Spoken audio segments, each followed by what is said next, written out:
They thought the war had passed them by, until the water ran dry. They doubted the former Navy SEAL and his German shepherd when he said the ground was still alive beneath the dust. Some called him paranoid. Others said Red Mesa didn't need another soldier giving orders. But when the pipelines were shattered, when gunfire sealed the highways, and when children began collapsing from thirst, the only man who knew where to look was the one they never trusted. Nathan Cole had survived battlefields across the world. Rex, his loyal canine partner, had tracked enemies through smoke and sand. And when a town trapped in the crossfire faced death not from bullets, but from dehydration, they were the only ones prepared to search for the impossible. Before we begin, comment below and tell me where you're watching from. The desert wind moved low and restless across Red Mesa that morning, dragging thin veils of dust between sun-bleached storefronts and rattling loose tin signs above silent gas pumps. The sky was a pale, unforgiving blue, too wide, too empty, the kind that made small towns feel even smaller. Red Mesa sat near the southwestern border, a modest town carved out of red rock and stubborn hope. Fewer than 2,000 residents, one grocery store, one hardware shop, a small elementary school, a church with peeling white paint, a water tower rising like a lonely sentinel over the rooftops. It had never been a place of headlines, until now. 3 days earlier, a heavily armed militant group had ambushed a convoy on the interstate 10 miles east. In the chaos that followed, the highway was seized, state patrol retreated, and supply trucks stopped coming. Gunfire echoed across the mesas at night. Smoke sometimes rose in thin gray columns beyond the ridgeline. Red Mesa was not the target, but it was trapped in the middle. Nathan Cole had not intended to stop there. At 38, Nathan carried himself like a man 10 years older. Not from weakness, but from weight. He stood just over 6 feet, broad-shouldered, lean rather than bulky, his strength built from endurance instead of display. His hair was dark brown, threaded with early streaks of gray at the temples. His jaw was square, usually shadowed with stubble. A thin scar ran along the left side of his neck, disappearing beneath the collar of his faded flannel shirt, a quiet souvenir from a mission he never spoke about. His eyes were the most noticeable thing about him. Steady, calculating, pale blue, with a habit of scanning exits, rooftops, reflections in windows. Former Navy SEAL, 12 years active duty. 3 deployments he acknowledged. More he didn't. Since leaving the military, Nathan had avoided cities, avoided noise, avoided crowds. He was driving toward Arizona with no fixed timeline, just the vague idea of work and distance. Beside him in the passenger seat sat Rex. Rex was a 5-year-old German shepherd, sable-coated, powerful without excess bulk. His ears stood alert, even at rest. Amber-brown eyes missed nothing. A faint notch marked his right ear, a reminder of shrapnel that had once flown too close. His chest was deep, his posture disciplined, movements precise. Even now, seated calmly, he radiated coiled readiness. Rex had served as a military canine attached to Nathan's unit. Explosive detection, tracking, tactical response. He was more partner than pet. When the first distant boom echoed across the desert that afternoon, Nathan's hands tightened instinctively on the steering wheel. Rex's head lifted at once. Another blast followed, closer this time. Not thunder, too dry for that. Nathan slowed the truck as vehicles ahead began braking in confusion. A plume of smoke rose from the direction of the interstate interchange. Within minutes, traffic halted completely. Sirens wailed somewhere behind them. Then came the helicopters. Military, low and fast. Rex let out a low rumble, not fear but assessment. Nathan turned onto the nearest side road, following a weathered sign that read, Red Mesa, 3 miles. He did not panic, he recalculated. By the time Nathan rolled into Red Mesa, the town was already vibrating with unease. Pickup trucks clustered outside the grocery store. People stood in small knots on sidewalks, speaking too loudly. Phones were held up uselessly in the air. No signal. Inside the general store, shelves were thinning. Nathan parked near the curb and stepped out. Rex followed immediately, heeling close to Nathan's left leg without command. Conversations dipped as they passed. It wasn't just the uniform remnants in Nathan's posture. It was the way Rex moved, controlled, watchful, unmistakably trained. At the center of the gathering stood Daniel Harper. Daniel Harper was 45, average height, slightly soft around the middle, his brown hair thinning prematurely at the crown. He wore pressed button-down shirts, even in desert heat, as if appearance alone could create order. Before becoming mayor, he had run a local insurance office inherited from his father. He was not a coward, but he had never faced anything larger than zoning disputes or budget meetings. His hands now moved constantly, adjusting his glasses, rubbing his palms, straightening papers that didn't need straightening. "We're in contact with state authorities," Daniel was saying, voice raised higher than usual. "They've assured us this is temporary. We just need to remain calm." A rancher near the back muttered, "Temporary doesn't fill tanks." Nathan listened without interrupting. Then the power flickered. Lights inside the store blinked twice and went out completely. A murmur rippled through the crowd. "Generator?" someone asked. Daniel looked toward the store owner helplessly. Before anyone could answer, a younger man sprinted down the sidewalk, shouting, "The pumping station's hit! Something exploded out there! It's gone!" Silence fell heavy. Red Mesa's water system relied on a small pumping station 2 miles outside town, drawing from an underground aquifer and distributing through aging pipes. If it was gone, probably just pressure loss, Daniel insisted weakly. But an older woman pushed through the crowd then. Margaret Lewis. Marg was 63, tall and angular, with sharp cheekbones and silver hair pulled back into a tight bun. She had taught science at Red Mesa Elementary for over 30 years. Her voice carried authority honed by decades of commanding classrooms. "If the station took a direct hit," she said calmly, "we won't have water pressure at all.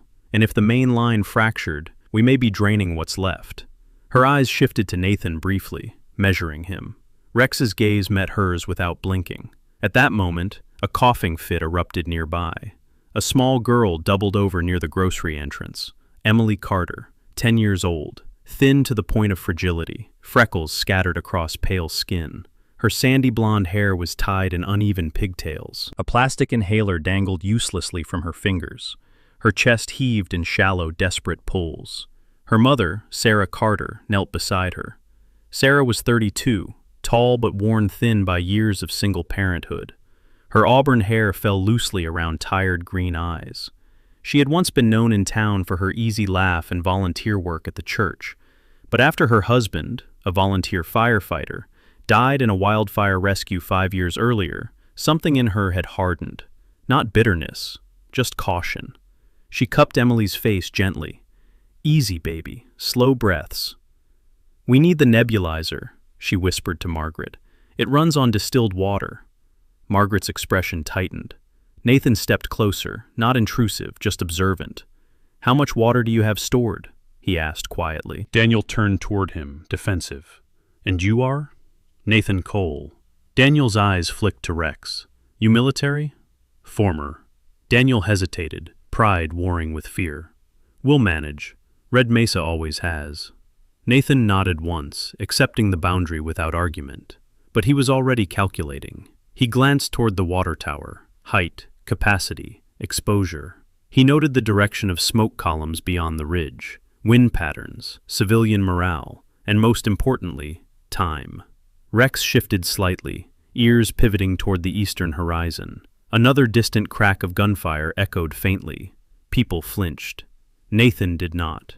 He looked at the dry wind stirring dust across the pavement, then at Emily, struggling to breathe, then at the crowd beginning to argue. "How much is left?" a man shouted. "We should ration now." "You can't tell me how much my family gets." Voices rose, overlapping, fraying. Daniel tried to speak, but his voice was swallowed by panic. Nathan exhaled slowly. He had seen this before, not bombs first, but fear. Fear was what collapsed systems fastest. Rex stood beside him, body still, eyes alert, scanning faces, rooftops, the street's far end. Nathan's gaze hardened. If the pumping station was destroyed, Red Mesa had maybe 48 hours of usable water. Less if people panicked. Without water, dehydration would outpace bullets. He listened as 2 men began shouting over bottled cases inside the store. The sun dipped lower, casting long red shadows across cracked asphalt. The war outside town might move on, or it might not, but the real threat had already begun. Nathan rested a hand lightly on Rex's back. "If they don't find water," he murmured under his breath, This town won't last long enough to see who wins the fight out there. Rex's ears flicked once, as if in agreement.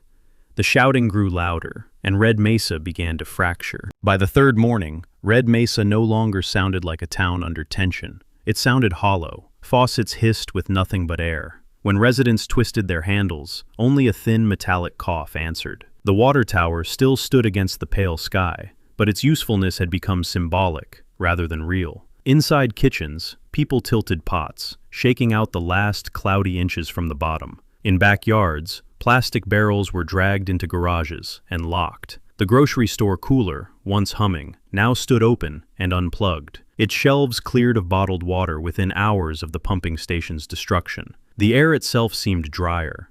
Wind moved through town carrying dust from the mesas and the faint echo of distant gunfire. The conflict beyond the ridge had not reached Red Mesa directly, but the isolation had. Supply trucks had not arrived. The roads remained blocked. Helicopters no longer passed overhead. Water was now the only subject anyone spoke about.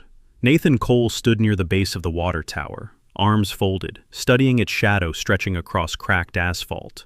Rex sat beside him, alert but calm, ears adjusting to every distant noise. Nathan's face showed little, but exhaustion from hyper-awareness had begun to sharpen the lines at the corners of his eyes. Daniel Harper approached from across the street. His shirt sleeves were rolled unevenly, his glasses smudged. He looked as if he hadn't slept more than an hour at a time. The confidence he once wore like a pressed collar was unraveling. "We've got maybe half a day left in reserve," Daniel admitted quietly. "After that, nothing." Nathan nodded. "You rationed?" Daniel hesitated. "We tried. People panicked." Two men were shouting outside the grocery store at that very moment, one accusing the other of hiding cases in his truck.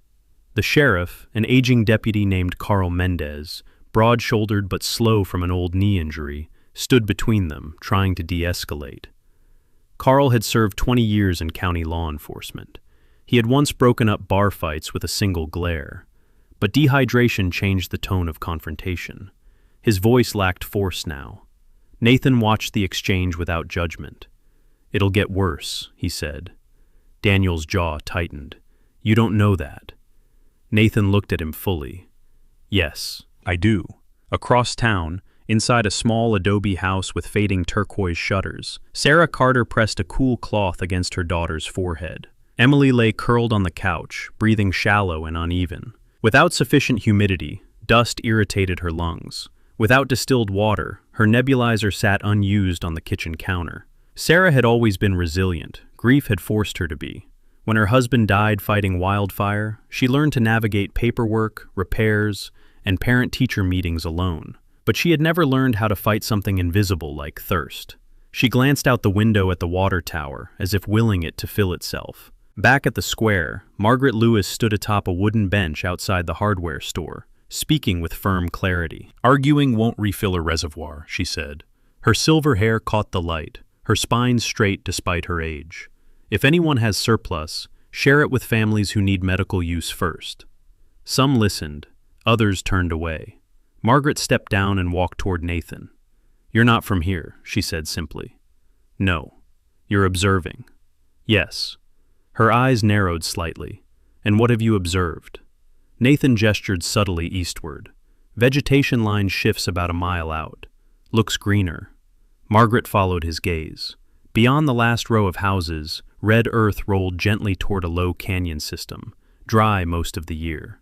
"It hasn't rained," she said. "I know." Daniel frowned. "That canyon hasn't carried water in decades."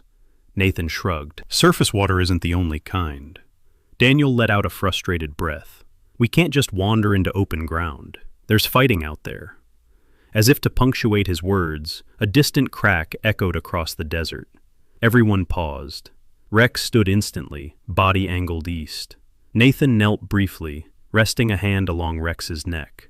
The dog's fur was warm despite the dry wind. "Easy," he murmured.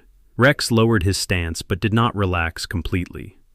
"I'm not suggesting a parade," Nathan said evenly. "Just a look." "We don't need another soldier making decisions," a voice snapped from behind them. The speaker was Travis Boone, 26, tall and wiry, with sunburned skin and restless blue eyes. He wore a baseball cap backward, and carried frustration like a badge. Travis had grown up in Red Mesa, worked odd construction jobs, and resented authority in any form. His older brother had left town years earlier to join the army and never returned. Since then, Travis had equated uniforms with absence. "We've had enough military in our lives this week," Travis continued. "We don't need it telling us where to dig." Nathan met his stare without hostility. "You want water or not?" Travis opened his mouth, then shut it. Pride kept him upright, but thirst was bending him. Margaret intervened gently. "If he's wrong, we lose nothing but a walk." Daniel looked torn. Leadership weighed heavily when options were scarce. "And if he's right?" he asked quietly. Nathan answered without hesitation. "Then you buy time." Silence hung between them. Finally, Daniel nodded once. "Fine. Small group, no one wanders." Travis scoffed but stayed. They moved at midday when the sun pressed hardest against the earth. Nathan carried no weapon visible, though the posture of his shoulders suggested preparedness. Daniel carried a radio that crackled uselessly. Margaret brought a notebook. Travis carried a shovel more out of skepticism than belief. Rex led slightly ahead, nose low, gait controlled. The town fell away behind them, replaced by open desert and fractured stone. The canyon mouth appeared unremarkable at first glance. Wide, shallow, layered with sedimentary rock. But Nathan slowed as they entered its shade. He crouched and pressed his palm against the ground. Cooler. He scanned the terrain, small clusters of green shrubs clinging stubbornly to life. Not lush, but persistent. "See that?" he asked Margaret. She adjusted her glasses.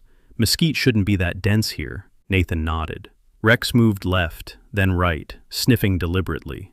He paused near a section where sand appeared slightly darker. Travis rolled his eyes. "It's dirt." Nathan ignored him. He crouched again, brushing aside the top layer of dry sand. Beneath it, the soil compacted differently, not powder, packed. He dug with his fingers. A faint dampness clung beneath the surface. Margaret inhaled sharply. Daniel blinked. "Is that?" "Maybe," Nathan said, "but not here." He stood and followed Rex further along the canyon's bend. Animal tracks became visible. Small hoofprints, coyote pads, even birds converging along a narrow corridor. "All moving the same direction," Margaret observed. "Animals don't waste energy," Nathan replied. Rex stopped near a shallow rock wall fissure. His ears twitched. He leaned forward and sniffed intently. Nathan stepped beside him and felt a subtle temperature shift in the air near the crack in the stone. Cool. Almost imperceptible, but real. He pressed his ear briefly against the rock. Nothing audible. But the earth felt alive. Daniel's voice dropped to a whisper. "You think there's an underground flow?" "Possibly." Travis shifted uneasily. "Even if there is, what then? We can't just dig a well with a garden shovel." Nathan straightened. "No, but we confirm first." He looked back toward town, the water tower barely visible against the horizon. "If we find proof of a source," he continued, "then you decide how to move it." Daniel swallowed. Responsibility returned like a weight settling back on his shoulders. Behind them, a gust of wind carried another echo of distant gunfire, a reminder that time remained fragile. Rex scratched once at the base of the rock, then looked back at Nathan expectantly. Nathan exhaled slowly, eyes steady. He turned to Daniel. "There's water somewhere under this ground," he said quietly. "Nature doesn't kill off a whole valley without leaving something behind." Daniel stared at the fissure, doubt and hope colliding in equal measure. The desert stretched silent around them, and beneath it, unseen, something waited. The canyon felt narrower the deeper they moved into it, though the sky above remained a bright, merciless strip of blue. Sound traveled strangely there. Gunfire from miles away ricocheted off stone walls and returned in hollow echoes that made direction difficult to judge. Dust drifted lazily through shafts of light, suspended as if time itself hesitated inside the red rock corridor. Nathan moved with deliberate caution, reading the terrain not as scenery, but as structure. Rex stayed a step ahead, paws quiet on gravel, head low, nose working with disciplined precision. Daniel followed several yards back, trying to mirror Nathan's calm, though tension showed in the tightness of his shoulders. Margaret walked steadily despite her age, observing everything, while Travis trailed reluctantly, shovel resting across his shoulder like an argument he wasn't finished making. The fissure Rex had indicated earlier became clearer as they approached. It was not dramatic, just a narrow vertical seam splitting a wall of sedimentary stone, shadowed and unremarkable at a casual glance. But the air near it felt different, cooler, subtly damp against skin accustomed to dryness. Rex stopped directly in front of it. He lifted his head slightly, nostrils flaring, then let out a low chuff. Not a bark, but confirmation. Nathan stepped closer. He placed his palm flat against the stone and held it there, cooler than surrounding rock. He crouched, pressing his ear gently against the surface. Silence at first. Then, very faint, an irregular hollow resonance when he tapped with his knuckles. Not solid mass, not entirely empty either. Margaret leaned closer. "You hear something?" "Not here," Nathan replied. "Feel." He stood and scanned upward along the rock face. Thin streaks of darker discoloration ran vertically down the stone, subtle mineral stains barely visible in certain light. And there, almost hidden, a faint trace of moss clinging to a recessed section where sunlight rarely reached. "Moss doesn't grow for decoration," Margaret murmured. Nathan nodded once. "Moisture holds." He stepped back and studied the ground directly below the fissure. The sand there was firmer, less powdery. He dug with his fingers again, deeper this time, until his knuckles disappeared into compacted sediment. When he withdrew his hand, the tips of his fingers carried faint dampness. Travis exhaled sharply. "So what? It's barely anything." Nathan looked at him. "Water under pressure doesn't always show itself. It moves through weakness, through cracks." A distant burst of automatic fire rolled across the canyon, louder than before. Daniel instinctively flinched. "They're getting closer," he muttered. Nathan did not answer immediately. He had learned long ago that proximity in sound did not always mean proximity in distance. Echo could deceive. But the truth remained. This canyon lay uncomfortably near whatever shifting front line had formed beyond the ridge. Rex shifted position, ears swiveling toward the source of the sound, then back toward the fissure, as if weighing which threat demanded attention. Nathan reached into the small pack he carried and withdrew a compact entrenching tool, foldable, military issue. He unfolded it with quiet efficiency and began to dig carefully at the base of the crack. The soil yielded slowly. Compact layers resisted at first, then softened as he worked. Margaret knelt beside him, brushing away debris methodically. Travis, still skeptical but no longer mocking, joined in with his shovel. Daniel stood watch, scanning canyon edges, his radio clipped uselessly to his belt. Several inches down, the soil changed color. Darker, denser. Nathan slowed, using hands instead of metal, to avoid damaging whatever lay beneath. Then it happened. A thin sheen of moisture seeped along the exposed surface, almost imperceptible at first. A bead formed, trembling in sunlight before slipping downward into the shallow pit they had created. Margaret inhaled sharply again. Travis stared, disbelief overtaking defiance. Nathan said nothing. He simply widened the opening carefully, creating a small basin. Within minutes, water, not a stream, but a persistent seep, began to collect. Clear, cold. Daniel stepped forward, eyes wide. "Is it drinkable?" "Needs filtering," Nathan answered. "But yes, it's groundwater." He cupped a small amount in his hand and let it drip back down.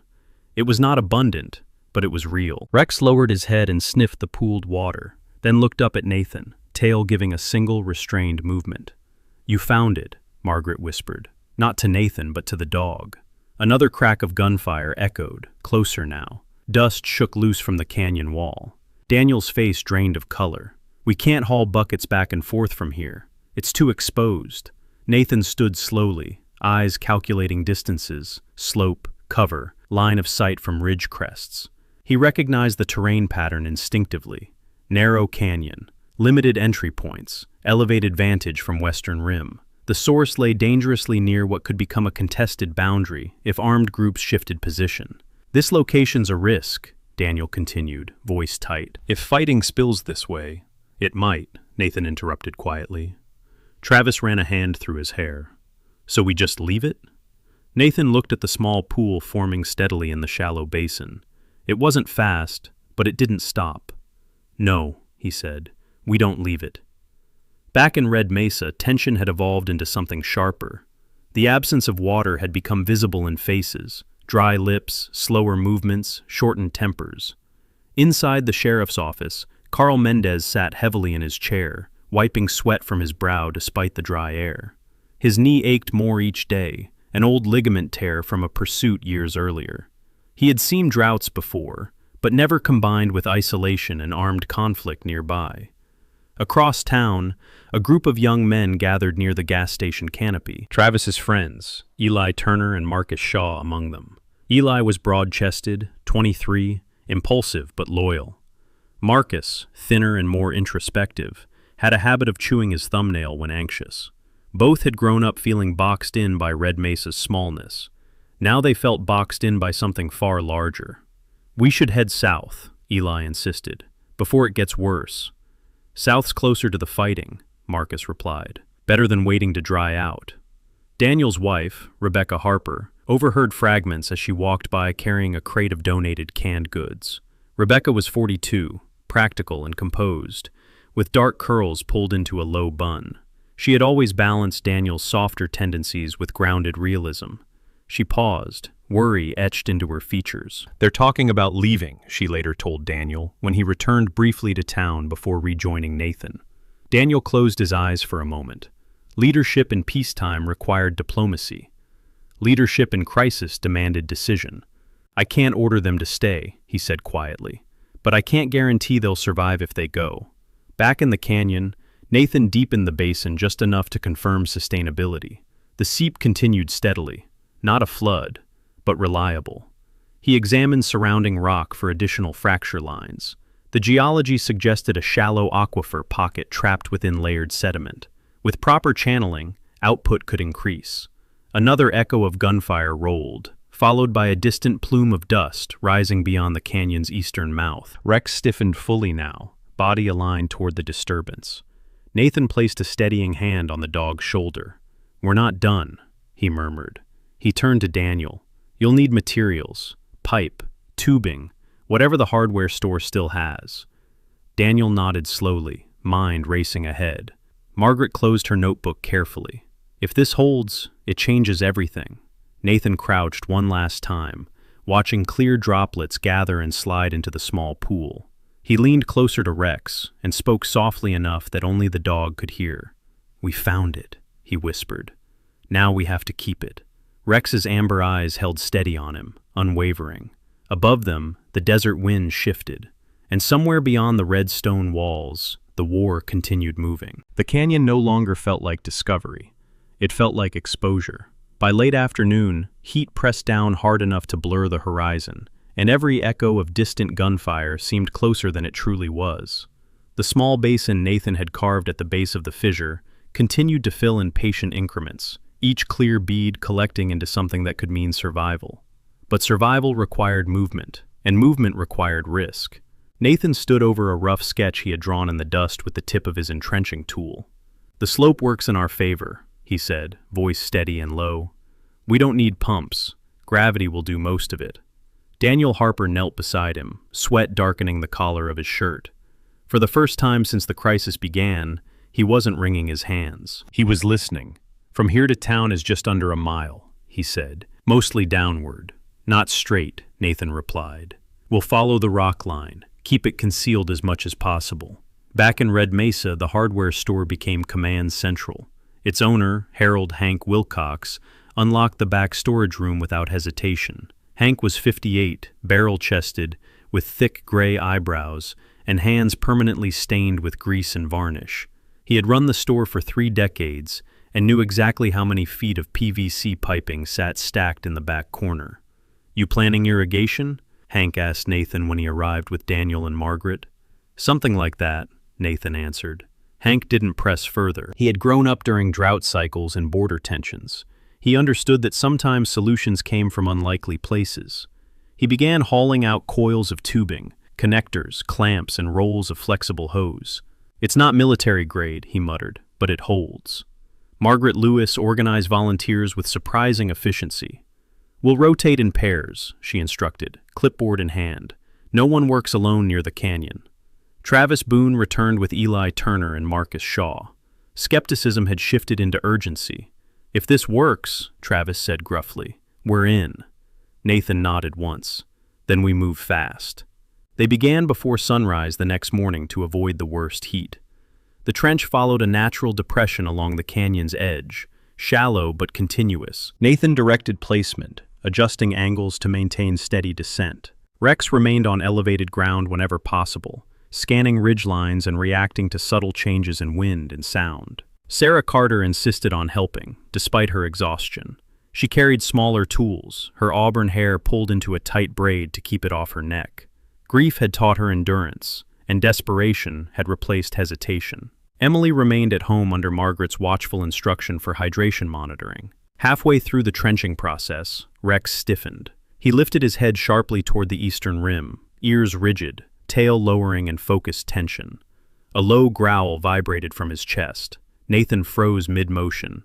The others followed his gaze. Across the ridge, figures moved, dark shapes against sunlit stone, armed. 4 of them, advancing cautiously along the higher ground. They weren't firing yet, but their presence changed everything. Daniel's breath caught. They're close. Nathan's mind shifted instantly from engineering to defense. "Everyone down," he ordered calmly. "Stay low, tools drop." The volunteers crouched behind rock outcroppings. Margaret pulled Sarah down beside her without argument. Rex remained standing, body positioned between the ridge and the cluster of civilians. Nathan assessed distance. Too far for accurate return fire without escalation. Too close to ignore. He motioned Travis and Eli toward a secondary path carved by erosion. "Take rocks, move there, make noise." Travis understood quickly. Distraction. They scrambled low along the trench line, hurling stones into brush farther down canyon. The sudden rattling echoes bounced unpredictably off the walls, creating the illusion of movement elsewhere. Nathan stepped deliberately into partial visibility on the opposite side, just enough to draw attention without exposing the group. A sharp crack split the air. A bullet struck rock several feet to his left, spraying fragments. Civilians flinched. Rex barked once. Short, explosive. Nathan did not fire back. He shifted position, staying mobile, forcing the armed men to reposition rather than advance directly. Another shot rang out, but it struck higher stone. "Keep them guessing," he muttered to himself. Minutes stretched thin. Eventually, the figures retreated along the ridge, unwilling to descend into uncertain terrain. Silence returned, broken only by the collective exhale of those crouched behind cover. Daniel rose slowly, face pale but composed. "Is everyone okay?" A young woman named Lila Moreno lifted her hand shakily. Lila was 19, petite with dark curls and quick hands that had once braided hair at her mother's salon before it closed. A small graze marked her upper arm, where a stone fragment had cut through skin. It bled lightly. "I'm fine," she insisted, though her voice trembled. Margaret tore fabric from her own sleeve and wrapped the wound with efficient care. "It's superficial," she said firmly, offering reassurance as much as treatment. Rex moved closer to the group of women and children who had waded farther back along the trench route. He stood in front of them, chest out, scanning the ridge long after the threat had faded. His presence steadied nerves more effectively than words. Nathan returned to the fissure, inspecting the basin. The seep continued undisturbed. "They'll test the area again," Daniel said quietly. "Probably," Nathan agreed. "That means we don't stop." Daniel hesitated only a second. Then he turned toward the volunteers. "Back to work," he called out, voice carrying stronger than before. "Pairs, just like before. We finish this." It was the first time since the crisis began that his tone held command rather than plea. Margaret reorganized quickly. "Rotate every 20 minutes. Hydrate what little we have." Back in town, Emily Carter's condition worsened. Without proper humidity, her breathing had become shallow and strained. Sarah returned briefly to check on her, pressing her forehead to her daughter's, and whispering promises she wasn't certain she could keep. Emily's pale blue eyes flickered open weakly. "Is there water yet?" she asked. "Soon," Sarah said, though doubt pressed hard against hope. The trench neared completion by late afternoon. PVC sections were fitted carefully, joints sealed with adhesive and clamps tightened by hand. The final length angled downward toward a temporary collection tank positioned just outside town, an old livestock trough reinforced with plastic sheeting. Nathan secured the intake at the fissure first, embedding the pipe's mouth within the shallow basin so that gravity would feed it steadily. He adjusted the angle twice, ensuring optimal flow. Rex watched him closely, as he always had during missions, reading posture, tone, intention. Daniel stood beside the empty trough, hands clenched unconsciously. "Ready?" Margaret asked quietly. Nathan nodded. He removed a temporary plug from the lower pipe end. For a moment, nothing happened. Silence thickened. Then, a faint trickle. A thin stream of clear water slid through the pipe and spilled into the trough. Hesitant at first, then steadier as pressure equalized. No one spoke. The sound itself, soft, continuous, felt unreal after days of dryness. Daniel let out a breath that trembled, despite his attempt at composure. Margaret's shoulders sagged in relief.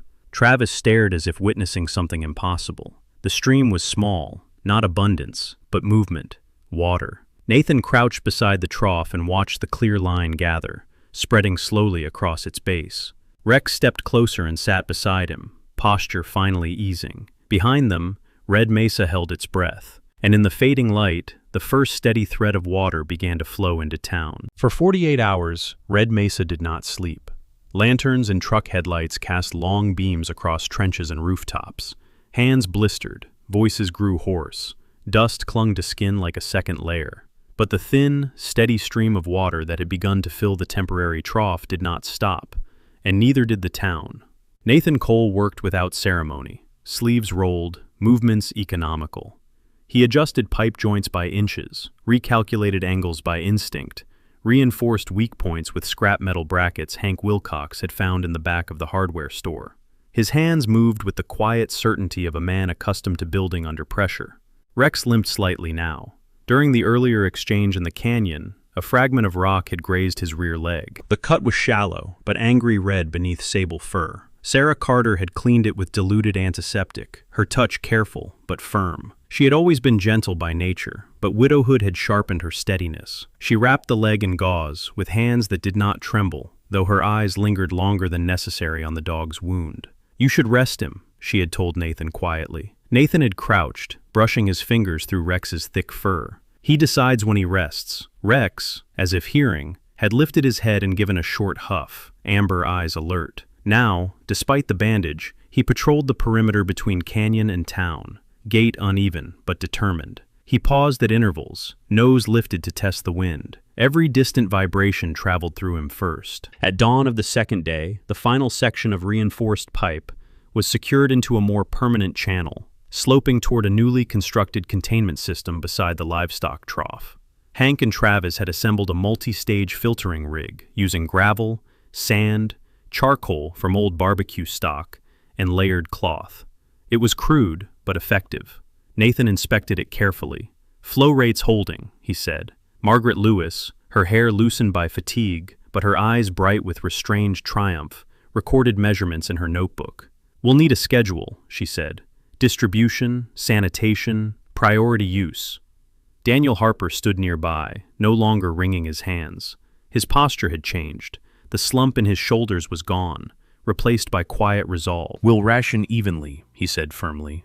"Medical needs first."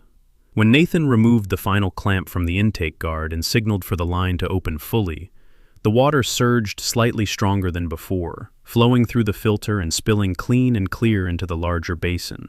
For a second, no one moved. Then Lila Moreno covered her mouth and began to cry. Not loudly, just a soft release. Others followed. Eli Turner let out a shaky laugh that turned into something else. Marcus Shaw simply stared at the moving water as if afraid it might vanish if he blinked.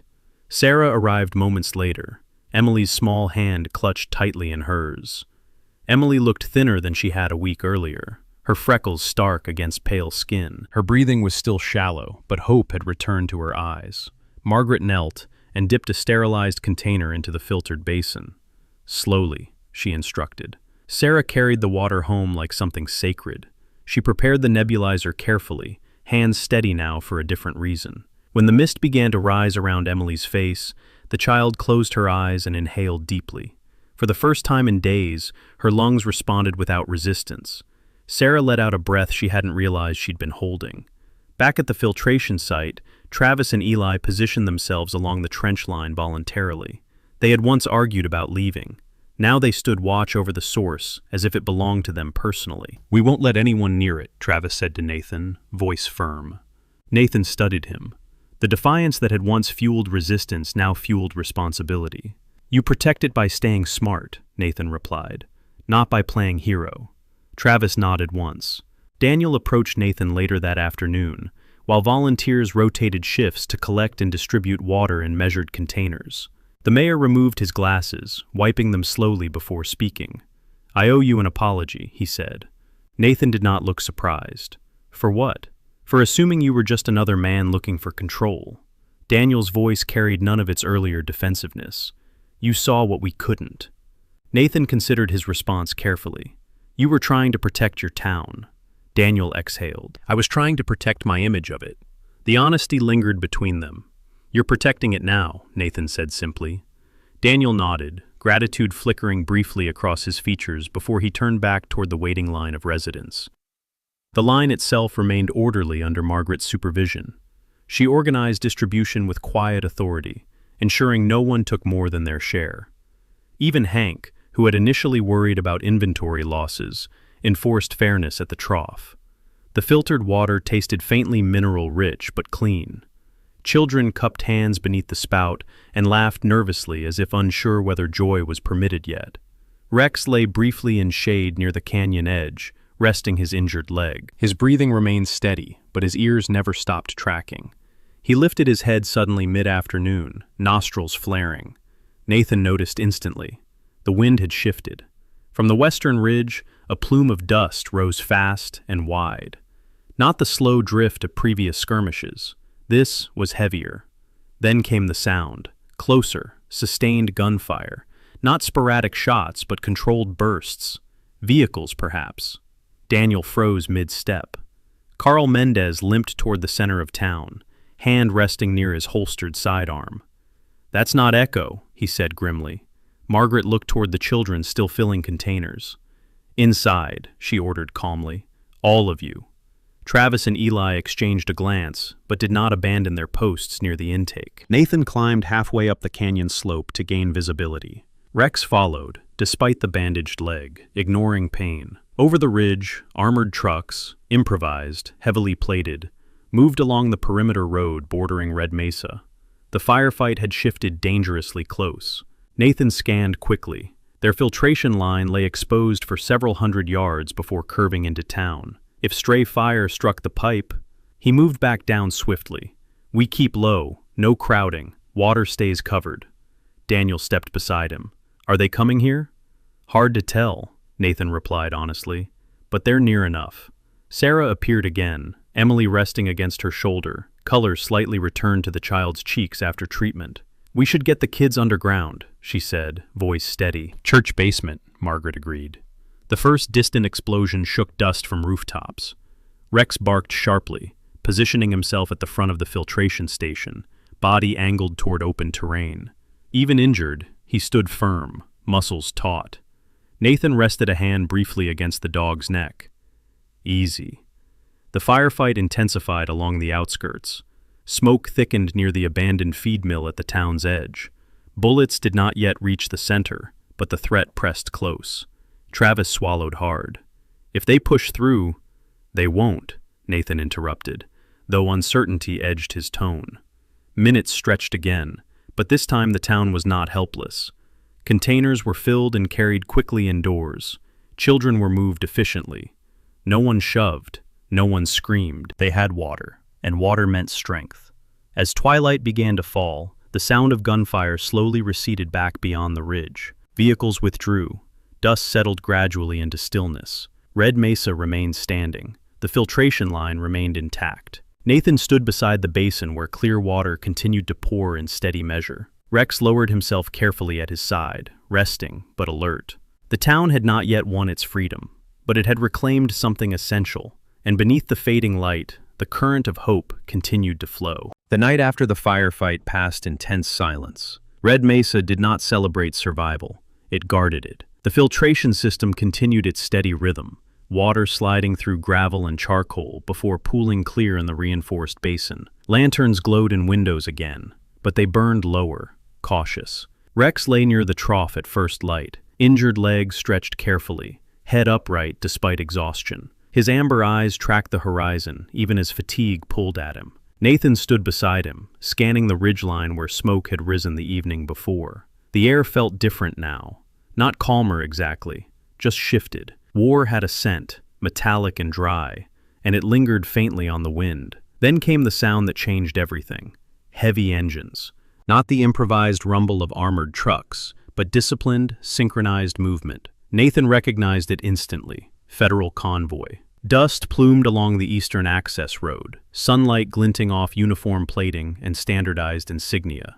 Within minutes, armored personnel carriers rolled into view, followed by supply trucks bearing government markings. Soldiers in coordinated formation secured perimeter positions with efficient precision. Rex rose to his feet at once, body taut, but not aggressive. Nathan rested a hand against his shoulder. "Stand down," he murmured. The first vehicle halted near the town square. Doors opened. Boots struck asphalt. Lieutenant Colonel James Whitaker stepped forward from the lead transport. He was in his early 40s, tall and composed, with close-cropped sandy hair and a weathered calm that came from years of command. His uniform bore quiet evidence of field experience, rather than desk duty. His eyes moved quickly across rooftops, water lines, civilians. "Area secure," one of his officers reported. Whitaker nodded and approached Daniel Harper, who stood waiting, shoulders squared. "Sir," Whitaker said, extending a gloved hand, "we're establishing control of the sector. Militant forces retreated north overnight." Daniel shook his hand firmly. "You're late," he replied, not unkindly. Whitaker's expression flickered with acknowledgement. "We had multiple engagements across the corridor." His gaze shifted toward the filtration line and then toward the steady movement of townspeople carrying filled containers. He paused. "Who maintained infrastructure during isolation?" he asked. The question traveled through the small crowd that had begun to gather. Eyes turned instinctively toward the canyon's direction, toward Nathan. Nathan stood slightly apart, arms relaxed at his sides, Rex beside him. Whitaker approached him directly. "You military?" he asked. "Former," Nathan replied. Whitaker studied him for a moment, recognizing posture and restraint. "Name?" "Nathan Cole." Whitaker's gaze dropped briefly to Rex. "That dog's trained." "Yes." Whitaker nodded once, then looked around at the town's residents. Sarah standing with Emily now upright beside her. Margaret with her notebook tucked under her arm. Travis and Eli still positioned near the intake line. "Who kept this town alive?" Whitaker asked plainly. The answer did not come verbally at first. Instead, heads turned. Toward Nathan. Toward Rex. Daniel stepped forward. "He found the water," he said. Margaret added, "He showed us where to look." Travis, once defiant, spoke next. "But we kept it running." Whitaker's eyes returned to Nathan. Nathan shook his head slightly. "We found water," he said evenly. "They protected it. They rationed it. They built the line. Without them, it's just a crack in a rock." The lieutenant colonel regarded him carefully, then gave a short nod of respect. Understood. Federal engineers moved quickly to assess and reinforce the filtration system, installing additional purification units and securing the intake with protective casing. Soldiers established checkpoints at road entrances. The visible presence of authority calmed the town more than words ever could. In the days that followed, Red Mesa transformed gradually from survival posture to cautious recovery. Supply trucks delivered food, medical equipment, and replacement piping. Emily Carter was examined by a military medic, a young captain named Dr. Alicia Ramirez, petite and sharp-eyed, with dark hair pulled into a tight bun. Her voice was brisk but kind. "Her lungs are strong," she told Sarah. "She just needed stability." Sarah smiled with relief that reached deeper than exhaustion. Emily, now flushed with returning color, walked without wheezing across the square 2 days later. She paused beside Rex and ran a small hand along his neck gently. "You stayed awake for us," she whispered to him. Rex thumped his tail once against the dirt. Daniel Harper changed too. He no longer spoke in frantic bursts. He held town meetings under the shade of the water tower, outlining plans for rebuilding the damaged pumping station with federal support. His voice carried confidence now, rooted not in reassurance but in lived crisis. "I didn't lead you," he admitted during one gathering. "You led each other." Margaret Lewis began organizing something new. Each afternoon, she gathered children in the church basement and taught basic survival awareness: how to read terrain, how to identify moisture-retaining plants, how to remain calm during emergencies. Her posture remained tall, her tone measured. "We don't panic," she told them. "We observe." Travis and Eli volunteered to assist federal engineers in reinforcing the canyon intake. They took pride in guarding what had become more than infrastructure. It had become identity. Near the canyon entrance, Hank Wilcox erected a small wooden signpost, temporarily to mark the water source, until something more permanent could be built. Within a week, the town gathered there again, this time not in fear. Under clear afternoon light, Daniel unveiled a polished wooden plaque mounted against stone near the fissure. The letters were simple but deliberate: Coal Spring, in honor of those who chose courage over fear. Nathan shifted uncomfortably as murmurs of approval moved through the crowd. "You didn't have to name it that," he said quietly to Daniel. Daniel smiled faintly. "It's not just your name." Nathan looked again at the inscription. It wasn't. Margaret stepped forward and rested a hand lightly on his arm. "History remembers symbols," she said. "Let this one remind them of unity." Rex lay in the shade of a mesquite tree nearby, injured leg nearly healed, breathing slow and steady. His posture no longer carried tension. His eyes, once constantly scanning, now softened as children approached without fear. The desert wind returned to its earlier rhythm, dry but peaceful. No gunfire echoed, no smoke rose. That evening, as the sun dipped low and painted the mesas in gold and crimson, Nathan walked to the ridge overlooking Red Mesa. Rex trotted beside him, stride even once more. From that vantage point, the town looked small again, but not fragile. Nathan stopped at the crest and folded his arms, watching shadows lengthen across rooftops and the water tower cast a long silhouette. Rex sat beside him, tail resting lightly against dust. "War followed us here," Nathan said quietly, more to himself than to the dog. "But this time, we didn't lose." Rex turned his head slightly, amber eyes catching the fading light. Nathan exhaled slowly, the tension of weeks finally loosening from his shoulders. Below them, laughter drifted faintly upward from the square. And as the sun disappeared behind the red horizon, Nathan felt something unfamiliar settle into place. Not vigilance, peace. Rex's tail gave one slow, contented sweep against the earth. This story is not really about war. It is not even truly about water.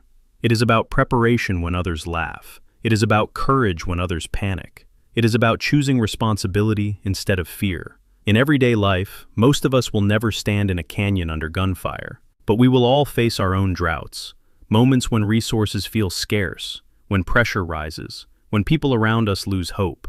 In those moments, the loudest voice is rarely the strongest one. The calmest one is. Nathan did not save the town alone. He found the water, yes, but the people chose to protect it.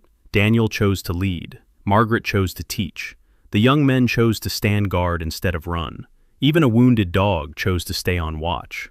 That is how real survival works. Not through pride, not through blame, but through unity, humility, and steady action. Maybe in your life right now, you are standing at your own dry well. Maybe the road feels blocked. Maybe the noise around you makes it hard to think clearly. Remember this: there is often water beneath the surface. It takes patience to find it. It takes faith to believe it is there.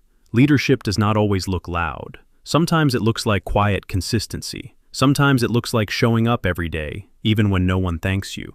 Sometimes it looks like refusing to let fear decide who you become. And when the storm passes, the real victory is not that you survived. It is that you did not lose your character while doing it. If this story spoke to you in any way, share it with someone who might need a reminder that hope can flow even in the driest seasons. Tell me in the comments where you are watching from and what lesson stayed with you the most. If you believe that courage grows when people stand together, type Amen in the comments. Subscribe to the channel to follow more stories of strength, loyalty, and second chances. And may God bless you, protect your home, guide your steps through every desert season, and fill your life with living water when you need it most. Amen.